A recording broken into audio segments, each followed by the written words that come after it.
Hello everyone and welcome. I am Fridijan Consigna. I'm here to guide you through the essential realm of information literacy. In this video, we'll explore why mastering information literacy is crucial in today's digital age. From discerning fact from fiction to making informed decisions, information literacy equips us with the skills needed to thrive in an increasingly complex world. So, let's dive in and discover how information literacy can empower us all. So, what is information literacy?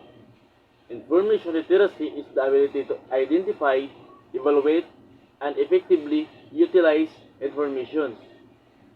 It involves a set of skills and competencies in enable individual to navigate the vast amount of information available in various formats, such as books, articles, websites, databases, and multimedia sources.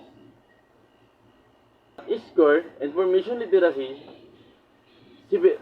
encompasses several key components, which is which is identifying information needs, assessing information, evaluating information, using information ethically, synthesizing and communicating information. What is the impact of information literacy on developing new literacy across various academic disciplines? So, information literacy play a pivotal role developing new literacy across various academic disciplines by providing a foundation for critical thinking, inquiry, lifelong learning.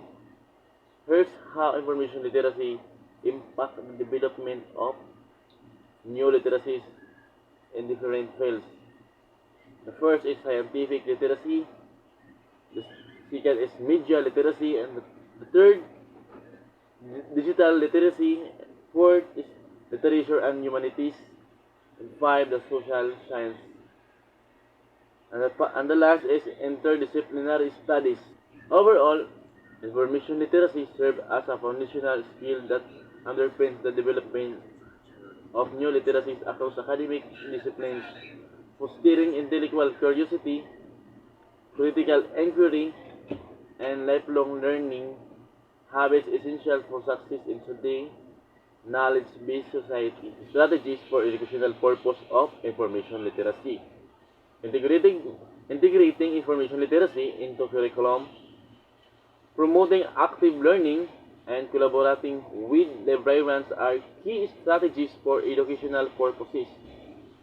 In the short term, these methods enhance students' ability to navigate information effectively and critically evaluate sources, setting them up for success in their academic endeavors and beyond.